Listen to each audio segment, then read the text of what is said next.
আচার কেনার জন্য। শালি রং দিল, মাছের পরীক্ষা করা হচ্ছে, আর এই হচ্ছে আমার অবস্থা। অর্ধেক বাজার কমপ্লিট।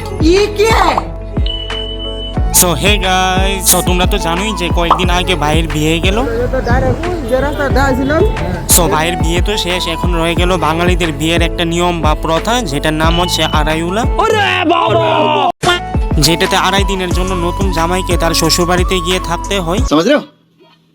আর ছোট ভাই থাকলে সঙ্গে নিয়ে যেতে হয়, তাই আমিও আসলাম ভাইয়ের সঙ্গে। আর আজকে হচ্ছে আড়াইউলার দ্বিতীয় দিন, আর ঐতিহ্য অনুযায়ী আজকের দিনের শ্বশুর বাড়ির সব বাজার নতুন জামাইকেই করতে হয়।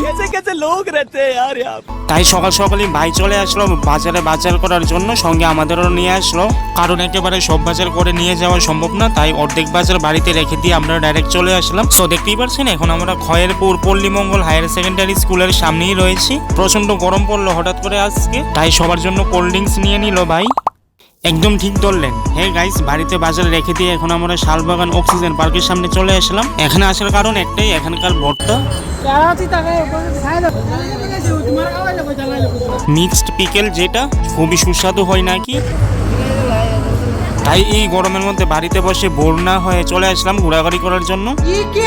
এই গরমের মধ্যে বাড়িতে যেতে যেতেও চকলেটগুলি গলে যেতে পারে, তাই এইভাবে জল দিয়ে নেওয়া হয়েছে। শ্বশুর বাড়িতে বাইরে অনেক শালিকা রয়েছে, তাই সবার জন্য অনেকগুলি চকলেট নিয়ে এখন আমরা সোজা বাড়ির দিকে চলে যাচ্ছি। এসে স্নান করতেই খাবার চলে আসলো, সো খেতে অবশ্যই পড়লাম।